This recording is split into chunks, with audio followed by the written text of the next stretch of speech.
உறவுகளுக்கு வணக்கம். நான் தான் உங்க தீபா. எல்லாருக்கும் தெரியும், இலங்கையை பொறுத்தளவுல இந்த ஜனாதிபதி தேர்தலில் மாற்றத்துக்கு பிறகு பாராளுமன்றம். இந்த பாராளுமன்றம் ஆரம்பிக்கப்பட்டு இதுல என்னென்ன நடக்க போகுது, அதாவது ஜனாதிபதி என்ன உரையாற்ற போறாரு, இப்படி எல்லாருமே எதிர்பார்த்து கொண்டிருந்தோம். ஆனா அந்த நேரத்துல தான் இந்த பாராளுமன்றம்ன்றது உண்மையாவே விசேடமான ஒரு பாராளுமன்றம் என்று தான் சொல்லணும். ஏன்னா பாராளுமன்றம் ஆரம்பிக்க, அதாவது ஒரு பாராளுமன்றத்துல மக்களால தெரிவு செய்யப்படுகின்ற உறுப்பினர்களை பாராளுமன்றத்துக்குள்ள கொண்டு வரைக்க நிறைய அமோக வரவேற்பு இருக்கும். அதையும் தாண்டி இவங்களுக்கு பல செலவுகள்ல பல்வேறு வகையான நிகழ்வுகள் நடக்கும். ஆனா எங்களோட புதிய ஜனாதிபதி அனுரகுமார திசாநாயக்க அவர்களால மிகவும் எளிமையான முறையில பாராளுமன்ற உறுப்பினர்களை உள்ளுக்க கொண்டு வந்திருக்காங்கன்னு தான் சொல்லணும். ஏண்டா பாராளுமன்றத்துக்குள்ள ஆரம்ப நிகழ்வா இராணுவ அணிவகுப்பு, இப்படி பல்வேறு நிகழ்வுகள் நடக்கிறது. ஆனா எங்களோட ஜனாதிபதி என்ன சொல்லியிருக்கிறாருண்டா, செலவுகளை குறைச்சு மிகவும் எளிமையான முறையில இந்த பாராளுமன்றத்தை ஆரம்பிக்கணும்னு சொல்லி, அதற்கிணங்க செலவுகளை குறைச்சி இந்த முறை மிகவும் எளிமையான முறையில இந்த நாடாளுமன்றத்தை ஒன்று கூட்டி நிகழ்வெல்லாம் நடந்திருக்குன்னு தான் சொல்லணும். மிகவும் சந்தோஷமான விடயம். ஏன்னா ஒவ்வொரு மக்களோட பணமும் மிகவும் முக்கியமானது, நாட்டுண்ட காசு இதெல்லாம் ரொம்ப முக்கியமானதுன்னு சொல்லி தன் செயற்பாடு ஒவ்வொன்றிலையுமே காட்டி கொண்டு வராரு. என்று பார்த்தீங்கன்னா இப்ப ஜனாதிபதி தேர்தலுக்கு பிறகு அவருடைய பதவியேற்பு, இப்படி ஒவ்வொரு விடயங்களையுமே எளிமையான முறையில இவர் செய்து கொண்டு வராரு. உண்மையாவே பாராட்டத்தக்க விஷயம். சரி, அதையும் தாண்டி அடுத்தடுத்த விடயங்களை பார்த்தீங்கன்னா, மக்களால் தெரிவு செய்யப்பட்ட மக்கள் பிரதிநிதிகளாக வடக்கு கிழக்குல இருந்து தமிழ் பாராளுமன்ற உறுப்பினர்கள் நிறைய பேர் உள்ளுக்குள்ள போயிருக்கிறாங்க. இவங்க இனி எதிர்வர்ற காலத்துல என்னென்ன மாற்றங்களை செய்ய போறாங்கன்றதை நாங்க பொறுத்திருந்து தான் பார்க்கணும். ஏன்னா இன்றைக்கு நிறைய பேர் உள்ள போயிருந்தாங்க, நிறைய விடயங்களை பத்தி கதைப்பாங்கன்னு பார்த்தோம். ஆனா இனி வரப்போற பாராளுமன்ற அமர்வுகள்ல தான் மக்களுக்காக கதைப்பாங்க. සිටින මොහොතකදී දසවන පාර්ලිමේන්තුව මේ ආකාරයෙන් සම්ප්‍රදායන්ට ගත් ජනාධිපතිවරයාට පැවරී ඇති බලතලවලට අනුකූලව ජනාධිපතිවරයාට පාර්ලිමේන්තුවට ප්‍රතිපත්ති ප්‍රකාශනය ඉදිරිපත් කළ හැකියි.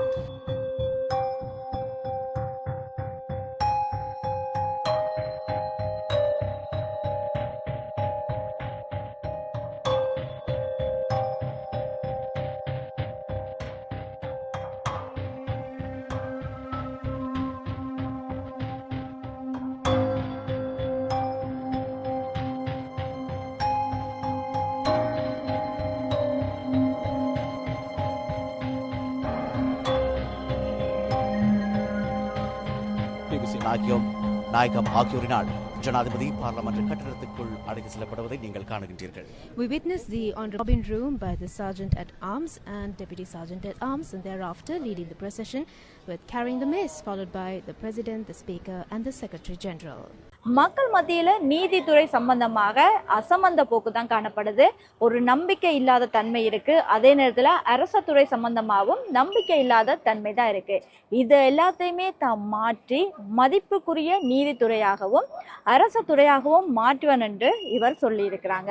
ஆனா அதையும் தாண்டி இன்னொரு முக்கியமான விடயம் என்னன்னு பாத்தீங்கன்னா, ஜனாதிபதியின் உரையில மக்கள் எல்லாருமே சமத்துவமான மக்கள், இவங்களுக்குள்ள இன மத பேதமின்றி செயற்படலாம் என்றதையும் சொல்லி இருக்கிறார்.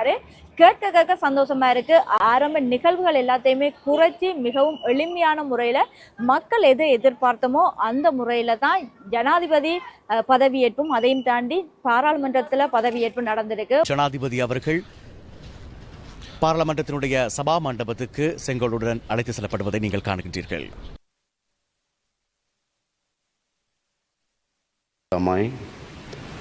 දීර්ඝ කාලයකට පසුව ලංකාවේ දේශපාලන පරිවර්තන. அதே நேரத்துல எங்களோட ஜனாதிபதி கூறியிருக்கிற முக்கியமான விடயம் என்னன்னு பாத்தீங்கன்னா, எமது நாட்டுல இந்த இனவாத அரசியலுக்கு இடமே இல்லை. அதாவது எங்க வந்தாலும் இனம் மதம் என்ற கோஷங்களை யாருமே இனி கட்டியெழுப்பவே முடியாதுன்றத அனுரகுமார திசாநாயக்க உறுதியா கூறியிருக்கிறாங்க. அதாவது எங்கட அரசாங்கத்துக்கு மேல நம்பிக்கை வச்சு இவங்களுக்காக வாக்கு செலுத்திய ஒவ்வொரு மக்களுக்காகவும் தங்களோட ஒவ்வொரு செயற்பாடும் அமையும் என்றதை அவங்க சொல்லி இருக்கிறாங்க. அதே நேரத்துல எங்கட நாட்டு மக்களோட அனைத்து பிரஜைகளுடைய தேவைகளையும் நிறைவேற்றுறதுல சரியா இருப்பேன். அதே நேரத்துல இந்த தேவைகளை நிறைவேற்றத்துக்கு தாங்க கடமைப்பட்டிருக்கிறோம்ன்றதையும், அதே நேரத்துல இவங்களோட தேவைகளை தாங்க நிறைவேற்ற வேண்டிய பொறுப்புலையும் இருக்கிறோம்ன்ற விடயத்தையும் தங்களுக்கு வந்து பெரிய ஒரு பொறுப்பு இருக்கு. அதாவது தங்களை நம்பி மக்கள் இந்த நாட்டை தங்களோட கையில தந்திருக்கிறாங்க. இந்த நாட்டை கையில தந்ததுக்கு பிறகு இந்த நாட்டுல இனவாத அரசியலுக்கு இடமில்லை என்ற விடயத்தையும் ஜனாதிபதி தன்ற உரையில தெரிவிச்சிருக்கிறாரு. அதே நேரத்துல நாடாளுமன்றத்துல கூறப்படுற ஒவ்வொரு விடயங்களையும் வந்து மக்கள் தெரிஞ்சு கொள்ளணும். காரணம் என்னன்னு பாத்தீங்கன்னா, மக்களால வாக்கு செலுத்தப்பட்டு இங்க நாடாளுமன்றத்துக்கு உறுப்பினர்களாக அனுப்பப்பட்டதால மக்கள் வந்து ஒவ்வொரு விடயங்களும் நாடாளுமன்றத்துல என்னென்ன விடயம் நடக்குதுன்றதை தெரிஞ்சு கொள்ளணும்ன்றத ஜனாதிபதி இன்றைய தன்னுடைய உரையில தெரிவிச்சிருக்கிறாரு. இந்த அரசு வந்து வினைத்திறன் மிக்க ஒரு அரசாக செயற்படும். காரணம் என்னன்னு பாத்தீங்கன்னா, எங்க போனாலும் மக்கள் சேவைகள் வந்து சீராக நடைபெறதில்லை.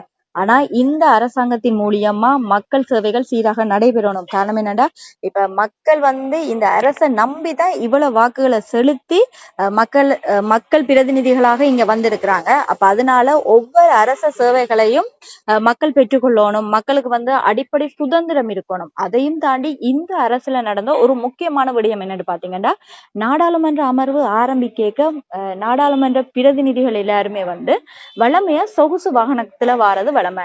ஆனா அதையும் தாண்டி இந்த முறை மலையகத்தில இருந்து வந்த பிரதிநிதிகள் எல்லாருமே பஸ்ல பயணித்து வந்ததாக வந்து ஒரு தகவல்கள் வெளியாயிருக்கு. உண்மையாவே இந்த நாடாளுமன்றத்தை பொறுத்தவரையில நாடாளுமன்ற உறுப்பினர்கள் எல்லாருமே எளிமையான முறையில இருக்கணும். ஏன்னா வளமையாக அவங்களுக்கு கொடுக்கப்பட்ட சம்பளங்களும் குறைக்கப்பட்டு நிறைய மாற்றங்கள் இந்த முறை அரசாங்கத்தால இடம்பெற்றிருக்கு. அதே நேரத்துல பொதுமக்களுக்கு வந்து இந்த சட்டம் ஒழுங்கு இதுல இருந்த நம்பிக்கை முழுதாவே தளர்ந்து விட்டது. இதுக்கு காரணம் என்னன்னா, பழைய அரசாங்கத்துல நடந்த பல்வேறு ஊழல்கள் அப்படி நிறைய விடயங்கள் இருக்கு. ஆனா இந்த அரசாங்கம் மக்களால தீர்மானிக்கப்பட்ட அரசாங்கம் என்றதால சட்டம் அதே நேரத்துல விதிமுறைகள் எல்லாமே ஒழுங்குபடியா நடக்கும் என்றதையும் அவர் குறிப்பிட்டிருக்கிறாரு. அதே நேரத்துல சர்வதேச நாணய நிதியத்தின் ஒப்பந்தம் எல்லாருக்குமே தெரியும். இந்த ஒப்பந்தம் அளவுக்கு போறதுக்கு எங்கட பழைய அரசாங்கத்துல நடைபெற்ற ஊழல் தான் முக்கிய காரணம். அப்ப அதனால இந்த ஊழல் சம்பந்தமான முழு விடயங்களையுமே தான் வெளியில கொண்டு வருவன் என்றதையும் உறுதி அளிச்சிருக்கிறாரு. அதே நேரத்துல இந்த நாட்டை கையெடுக்க பொருளாதார ரீதியான வீழ்ச்சியோட தான் இந்த நாட்டை ஓரளவு தாங்க கையெடுத்திருக்க வேண்டும். இதுல இருந்து மாற்றத்தை கொண்டு வந்து பொருளாதார ரீதியாக நாட்டை முன்னோக்கி செலுத்துவன் என்றதும் மக்களுக்கு உறுதியாக கூறியிருக்கிறாங்க. ஆனா இப்படி ஒவ்வொரு விடயங்களையுமே அவர் நம்பிக்கையாக கூறியிருக்கிறார். ஏன்னா இப்ப மக்கள் வந்து தங்களுக்கு வாக்கு செலுத்தி தங்களை இந்த இடத்துல கொண்டு வச்சிருக்கிறாங்க. ஏன்னா எல்லாருமே எதிர்பார்க்காத ஒரு மாற்றம் தான் இந்த முறை பாராளுமன்ற தேர்தலையும் அவ்வளவு ஒரு பெரிய மாற்றம். இந்த மாற்றங்களை சந்திச்சு தாங்க இந்த இடத்துக்கு வந்தபடியா மக்களுக்கு தாங்க நேர்மையாவும் உண்மையாவும் நடப்பனன்றதை உறுதிப்பட கூறியிருக்கிறாங்க. அதே நேரத்துல மக்களால தெரிவு செய்யப்பட்ட பிரதிநிதிகள் வந்து காசை முக்கியத்துவம் கொடுக்காம அதையும் தாண்டி மக்களுக்காக உழைப்பம் என்ற ஒரு விடயத்தையுமே அவர் இன்றைய உரையில சொல்லியிருக்கிறாரு. சரி, இன்னொரு முக்கியமான விடயம் என்னன்னு பாத்தீங்கன்னா, பாராளுமன்ற உறுப்பினர்களுக்கு இனி சம்பளம் இல்ல. கடந்த கால அரசாங்கத்தால வழங்கப்பட்ட சம்பளங்கள் எல்லாத்தையுமே குறைச்சிருக்கிறாங்க. அதாவது பாராளுமன்ற உறுப்பினர்களுக்கு வந்து இனி சம்பளம் இல்லை என்றதையும், அதே நேரத்துல பாராளுமன்றத்திலிருந்து 40 கிலோமீட்டருக்குள்ள வீடு இல்லாத பாராளுமன்ற உறுப்பினர்களுக்கு வந்து வீடு கொடுப்பாங்களாம். அந்த வீட்டுக்குரிய கரண்ட் பில் தண்ணி பில் எல்லாத்தையுமே பாராளுமன்ற உறுப்பினர்கள் தான் செலுத்த வேண்டும். அதே நேரத்துல அவங்க பாவிக்கப்படுகின்ற அந்த வீட்டுக்கான வாடகையா 2000 ரூபாய் அறவிடப்படும் என்றதையும் அவங்க சொல்லி இருக்கிறாங்க.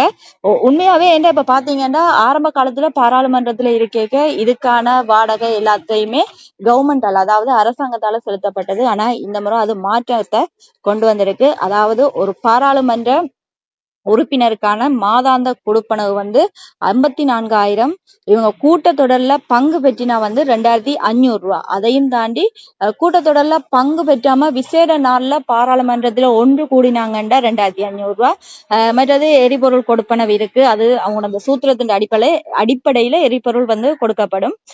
இப்படி நிறைய விடயங்கள் இருந்துச்சு. அதே நேரத்துல மடிவெல்ல பாராளுமன்ற வீட்டு தொகுதியில மாத வாடகைக்கு வந்து அதாவது 2,000 ரூபாய் மாத வாடகைக்கு வந்து வீடு வழங்கப்படும் என்றதையும் இந்த அரசாங்கத்தால அறிவிக்கப்பட்டிருக்கு. என்றால் கடந்த கால அரசாங்கத்தால பாராளுமன்ற உறுப்பினர்களுக்கென்று நிறைய சலுகைகள் வழங்கப்பட்டு நாடு வங்குரோத்து அடைகின்ற நிலையில கொண்டு சென்றதுன்னு தான் சொல்லணும். நாடு வங்குரோத்து நிலையில இருந்து மீட்கிறதுக்காகவே இந்த முறை ஜனாதிபதி நிறைய திட்டங்களை மாற்றம் செய்திருக்கிறாரு. வரவேற்கத்தக்க வேண்டிய விடயம். என்னதான் எப்படி மாற்றம் செய்தாலும் எங்களுக்கு தேவையான ஒரே ஒரு விடயம் பொருளாதார ரீதியான மாற்றமும் ஊழல்கள் வெளிக்கொண்டு வர்றது என்றதான் மக்கள் எதிர்பார்க்கிறாங்க.